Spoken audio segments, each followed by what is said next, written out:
Don't let anybody tell you you have failed. Take the word out of your dictionary. Every time it hasn't worked out, take the lesson from that stage and move on. I wanted to be a chartered accountant so I could go and work in a bank. So I continued with my chemistry, but I started taking free electives in Faculty of Administration and Accounting. When I finished, don't celebrate yet. And then I'm saying it in front of them. My father will explain that to you if you were here. Go to them after today, kneel down, prostrate, thank them very much for the choice and for the investment and for the opportunity they have given you. Give them the certificate and go and make something of your life. I thank you very much, sir, and the entire house of the Covenant University leadership for the honor bestowed on me by inviting me to do one of the things I love to do most. I love my country, and my biggest dream and my biggest hope and aspiration is that Nigeria will fully manifest the true greatness within it in my lifetime. And so for me, it's no labor at all to spend time building the next generation, because that's what it will take. If you get 10,000 young people thinking right, and the 10,000 young people commit to real change, and as each one influences the next 10 in a paid forward system, we will not have the same country. And I'll show you a few statistics so that it's not even about you. My favorite color today is green. So those of you that are in green, you are my constituency. You're the reason I left my house at 6:30 a.m. today to get here. And I've had a crazy week. I was in a board meeting all day yesterday, and it's just been a crazy week. But this is important because you're important. I want you to understand that whatever you see of Nigeria today is a function of how everybody else before your time has handled it. Whether some have done it successfully, some have failed. And by the way they have handled it, we have the situation that we have. We are all accountable. But however, you can forsake the things of the past and look forward to a future. And it's your future. As at 2015, 20% of Africa's population was between ages 15 to 24. As at that same time, 20% of the world's youth population was resident in Africa. Move the age group to 15 to 35. It changes to 75% of Africa's population, which is equivalent to 42% of world's youth population by 2030. That's what we would have. It is expected to continue to grow throughout the 21st century, more than doubling from current levels by 2055. What that tells you is Nigeria would essentially be a nation of young people. Now, that has value. When a businessman evaluates the population, he's excited. When policymakers who decide on how a nation is built look at those numbers, they should be excited, because it means that we have a large population of able-bodied, productive age group that can change the country. But it can also change it the other way as well, which is why what this university seeks to do is important. Because it's about how you utilize that generation and their mindset. It's about how you see what your future is. You can choose to look at Nigeria today and say there's no hope in Nigeria for you. You lie. You can choose to look at Nigeria today and every problem that you see, you identify it as an opportunity for you to be great. Why? Because every problem you see needs a solution, and nobody is going to come from anywhere else to give us the solution but you. But we will only have that solution if you understand enough to know that because you will form the largest portion of this country, the country that you allow to emerge from now on, that you are accountable for it, is the country that you will live in. Forget what the older people have done. Don't get caught in the failures. Don't get caught in saying there's no hope, there's nothing here. I've lived all my life in Nigeria. I went to a Nigerian university with pride. I went to a Nigerian secondary school. All my key education is in this country. As so many other people who were taught enough to do great things. So whatever it is that I'm able to do with my life right now, I was taught here in this country. And you have even had a better opportunity because you have had education in an institution that has empowered you for your generation. Now, what will you do with it? Between Nigeria and Africa, whatever it becomes is what you make of it. Not what somebody else has made of it. It's what you make of it from now on. It's what you choose to do with it despite what you have inherited. Because there are many people that have built great businesses in Nigeria over the last 30 years. When I was starting my first business, power was a problem. Power is still a problem. So imagine if 30 years ago I was waiting for power to come. The time and season to create would pass. Why am I making that point? So don't give me any excuses. What you are going to do with your life is despite the challenges that you see. Because challenges do not destroy vision. They empower, they drive, they push you to be creative. They encourage you to find solutions to impossible. They make stars of you. Because when you solve impossible problems, you become a star. So it's about what you see. Don't allow anybody to becloud your vision by telling you how terrible this country is. How much you cannot make anything good in this country. Oh, there are real problems. I have lived through those problems. There are real challenges.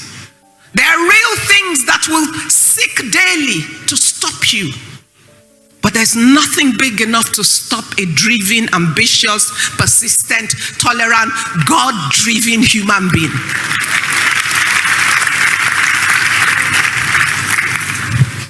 There are, day by day, you are going to have to make choices. You are going to have to decide who you want to be.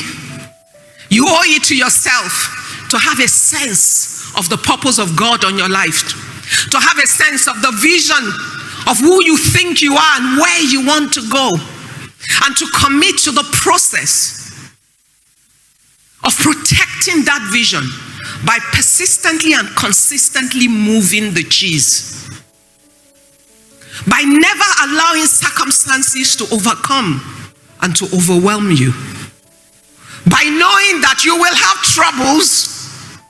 There will be challenges. There will be what the world calls failures. But guess what? In my books, there's nothing called failure. You do not fail until you are dead and you have not accomplished your goal. At different seasons in the course of your life, some things will not work out as you want it to be. But that will only be a stage. It's the cumulative result of all the seasons of your life that will be the legacy of your life. So even if one season does not work, I'm telling you now, because those seasons will come. Don't let anybody tell you you have failed. Take the word out of your dictionary. Every time it hasn't worked out, take the lesson from that stage and move on. Find out what you needed to know that you didn't know, or what you need not to be doing that you are doing, and decide what you need to do next and take the next step. See, when I was in secondary school, I thought I wanted to be a doctor. Then I found out that they work with real dead bodies. I changed my mind very quickly. I then thought, you know what, I'd like to be an architect. I was good in sciences and had a problem if parents sentence you to science when you're good at both. So I ended up in Ife to study chemistry. By the end of my first year, I realized how much I hated chemistry. I could pass it, but I didn't love it. So then I thought, you know, I'd make a good lawyer. I debated throughout school. I used to represent my school in school's debate. So everybody knows that I can win an argument. So I gave it everything trying to change to law. I used to go and sit outside the door of the dean of law. And then one day the man said, come, what do you want? I want to change to law. Is that why you've been sitting outside of my office? Yes, sir. Okay, if I only take one person from another department next year, it will be you. Great. Make sure you pass very well. Well, therein lies my problem. Pass very well, and what will happen? Chemistry will not release me. Fail in chemistry, law will not take me. Catch 99. So, I decided anyway, by the end of that year, I'd changed my mind about law. I decided I wanted to be a chartered accountant so I could go and work in a bank. So I continued with my chemistry, but I started taking free electives in Faculty of Administration and Accounting. When I finished, don't celebrate yet. When I finished for youth service, I did everything to make sure they sent me to an accounting firm. They first sent me to a Muslim school to go and teach. That was easy to solve. I just wore a dress off my shoulder. I went to report. I was immediately rejected. Once they rejected me, I went back to the posting room and waited there for days until they sent me to Akintola Williams & Co. You would have thought that having gone through all that trouble, accounting would be the love of my life. When I got there, within the 1 year of my youth service, I realized how boring accounting is to me. Because they had all the processes somebody else had thought about before. All I had to do was open old dusty files from company to company without imagination or initiative. I'm a very restless human being. That was not going to work. So I finished the work. I did well. They offered me permanent employment, but I said, thank you, but no thank you. Why? Because at that moment, I had come to a realization that that was not the vision for my life. Now, sometimes, some of you at this moment think you know who you are. You think you know where you want to go.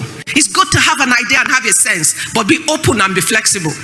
Because life will reveal itself to you at different stages. Respond to it as it opens itself to you. Understanding that for those who are Christians, the Bible says as many as are led by the Spirit of God, they are the sons of God. And your life, they are in seasons. So different seasons will reveal different parts of you. You must be the master of your life by having the capacity to respond and to change. So I left and came back. Where was I going to? I didn't know. But I knew what I did not want to do. I did not want to be an accountant again. I thought I still wanted to work in a bank, but the first job I could find 1 week after was in a furniture company. So I went there to kill time. My kill time project has resulted in 30 years of investment of my life in building a manufacturing group in furniture. So it was never the plan of my life. So some of you will accidentally find your purpose or the areas of your calling. Some of you have studied the same degree that will lead you to your greatness. That's fine. But in your heart, when you go to bed at night, be true to thyself. Parents, thank you very much for your guidance and your support to this day. Some of these children have studied degrees that are for you. You see? Because that's what you wanted. They're here. I'm not saying it behind them. I'm saying it in front of them. My father will explain that to you if you were here. Go to them after today. Kneel down, prostrate. Thank them very much for the choice and for the investment and for the opportunity they have given you. Give them the certificate and go and make something of your life.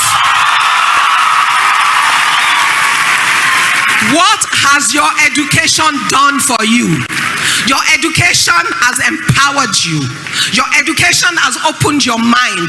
Your education has taught you processes to be disciplined, to apply yourself, to think outside of the box. It's allowed you to see various options.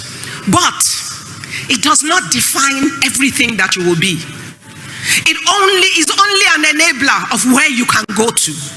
It's only shown you, and if you listened very well to Bishop's speech, he told you that at 5 years, all this degree, in fact, in your generation, 5 years is a bit long, sir.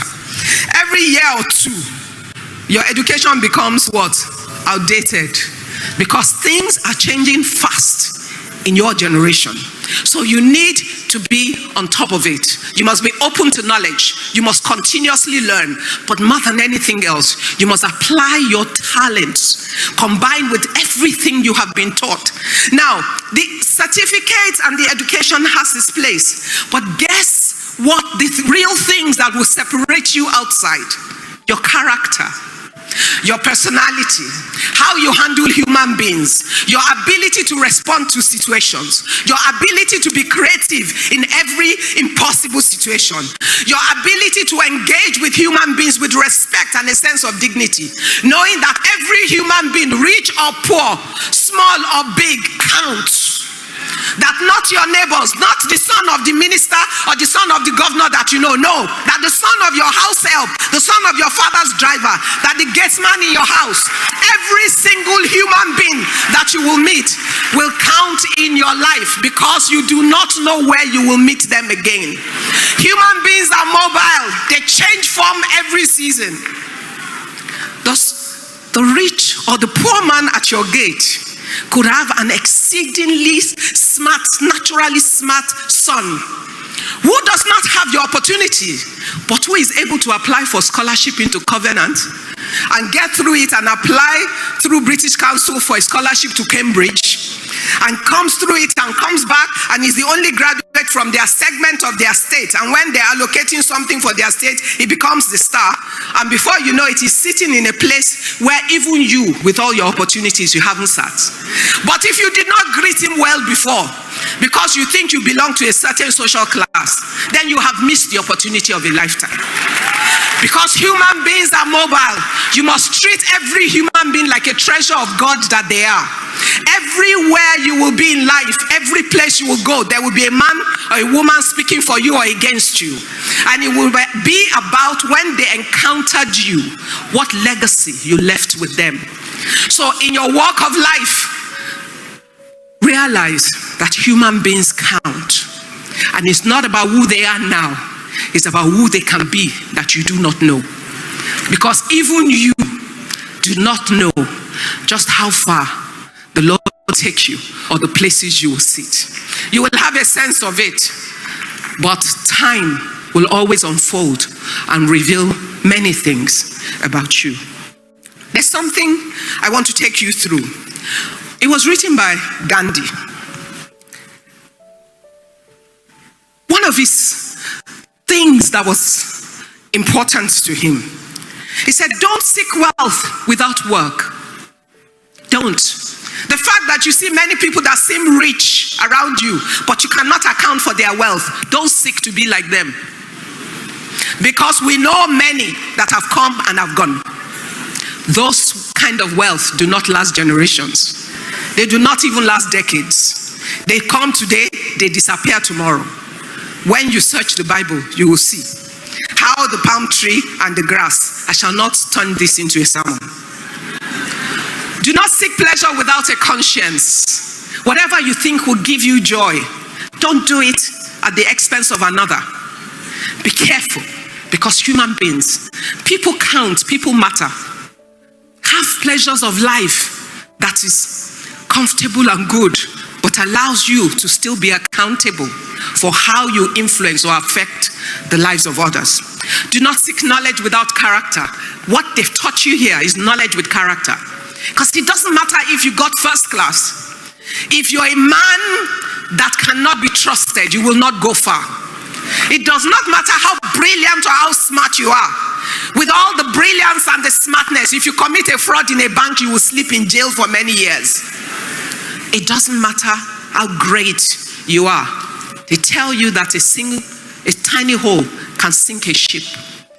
The tiniest of all that can sink you is the hole of character. And don't convince yourself that is not true in Nigeria. Because remember, seasons change. Seasons change. What seemed acceptable yesterday, tomorrow a new wind can come. But those that do the right thing always will always be current for all seasons. And it will be great. So don't seek for knowledge without character. Don't seek for commerce without morality. You're a school that teaches entrepreneurship a lot. So don't seek to build business at all costs. Don't want to make profit off another man and forsake what is right and what is wrong. Do not seek science without humanity. Even as you innovate, always take it back to the influence and the impact of your innovation on your communities and on human beings. At the end of the day, last week I was speaking at a conference in Barcelona, sir. It was called the European Conference on Conscious Capitalism. And I was invited to speak on the African view of it. And my point is, I showed them a picture of when we were trying to recruit for the immigration services, if anybody remembers. And a whole stadium was filled with people applying for how many slots, and some people died. Somebody made money off that. But the part of science and humanity is this. How do you even, we're in the season where with artificial intelligence and technology development, many factories don't need many human beings because there's so much efficiency you can achieve with artificial intelligence and machinery. There's the biggest factory assembling all your iPhone in China. By setting up one factory, sir, 1 million jobs were eliminated. Robots all the way. The question is, what do we do with the human beings that were eliminated? How quickly can we train our own people enough for new jobs? How many new jobs have we created to replace the ones we're eliminating? Even as every company has a right to seek efficiency. But at the end of the day, leadership, policymakers, and even us that are innovating need to have a conscience to understand science is meant to serve and enhance humanity, not to destroy it. So when you apply your scientific knowledge and you innovate, always balance it out. How does it affect humanity? Because we have the choices. It's within our control to decide what we do with our innovation. So I hope you be the generation of social scientists. Scientists with a social conscience. Don't worship without sacrifice. God bless you. Okay, if a man is hungry, give him food. God has blessed him when you feed him. Don't be the one that worships without understanding that there are sacrifices required of you in your own capacity in trying to build your community. Don't get into politics without principle. Don't support a man because he's your uncle, or he's your auntie, he's your neighbor, or he's from your village, or because he will bless you if he gets into position. And many people have been disappointed by those things. Let your politics be principled. Let it be based on what is right and what is wrong for the community. Why? Because when the community works, we all benefit from it. Remember, where you live, where you will build your businesses, where you will build your families, that is the community where you will live. And no individual can build the community. Every single individual contributes to what the community is. And except each one of you takes personal ownership, to commit to do your part to build the community of the country and the continent that you want to live in, you will not have what you want. Not because God has not allowed it or because it's not possible, but because we have not committed to creating that which we say that we seek. As you move forward, just remember, one of the biggest decisions you will make in your life is to choose the man or the woman that you will marry. People take it lightly, but it can make or break your life. So with all the ambition and the vision that you have, with all the dreams that your parents have for you, if you marry the wrong guy or the wrong girl, everything can be derailed one way or the other. So don't play with it. Don't marry a fool, whether male or female. Have a sense of who you are. And when you have a sense of who you are, you will understand who is the fit for you as the Lord leads you. You will know that it's not about naira and kobo. It's not about silver and gold. The son of a rich man is not a rich boy. Because only the one that has the cash flow has the money. What's the best thing that will happen? They'll have a big wedding. They didn't have it for you. They had the big wedding for their own image. They will give you a house and many cars on day one. All the cars will get old at the same time. And if you do not have the capacity to maintain or to keep them, you're already in trouble. They can't pay school fees. Cash flow is money to do everything you need to do every day, not for the wedding ceremony. So marrying the son of a rich man is not your solution.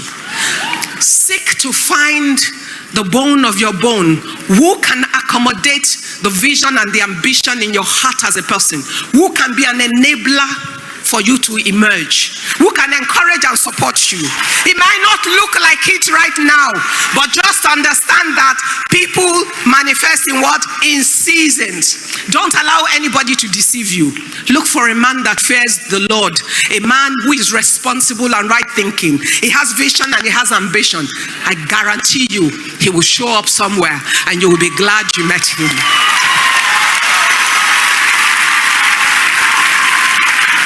There are many that have seemed like it when we were young. Many of those that seemed like it did not emerge to be it. So you cannot tell who this person will become. But you can test his character, his person, his commitment, his truthfulness, his love for you, and his ability to hold and to encourage you. Especially for the girls, I'm talking to you now. Listen to me. God made them what? Male and female. Every promise of God is for you as it is for the male. God meant for you to fully manifest the best of yourself. Otherwise, guess how it affects our nation? Our population statistics will show you women are what? 49.5. Men are what? 50.5, if it's even correct. Okay, let's say 50-50, so we won't have any argument. Only a madman drives a twin-engine plane and flies with one engine when it's meant to perform at its best with two engines.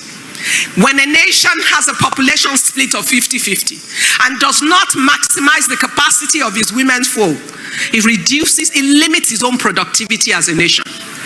Why? Because the talents and the abilities that are inherent in that other 50% of the population is locked down, is unreleased. And then the men die under the strain. Because it means you're using 50% of the population to carry the weight of 100% of the population. Your ambition will not be at the same level. All I ask you to do is to be the best of yourself, not the best of another person. And that's another thing. As you depart now, Yoruba people say 20 children do not play together for 20 years. So all of you will not emerge at the same level at the same time. Don't worry about that. Don't follow any other person's clock. Follow your time scale. Be the best of yourself at every stage of your life. Celebrate your friends that succeed at a stage, but don't despise or be envious of them, because your own time will come. Everybody's time is different. If you follow your own time, you will be successful in your own time. And your success would last for a lifetime, and it will be a great legacy. I commit into your hands the greatness and the future of this nation. I commit into your hands my dream and my aspiration for a great nation. I commit into your hands the challenge and the responsibility of building a nation that the whole world would look at and bow. Why? Because in this country, there's everything that we need to be great. And you will be a key part of unlocking that potential. To whom much has been given, much is expected. A lot has been given to you by your parents, by the school, and by all the people that continue to invest in ensuring that you gain the right knowledge. And whatever you have not been given, go and find. So I do not care even if your parents are not the right example for what you know you should be doing.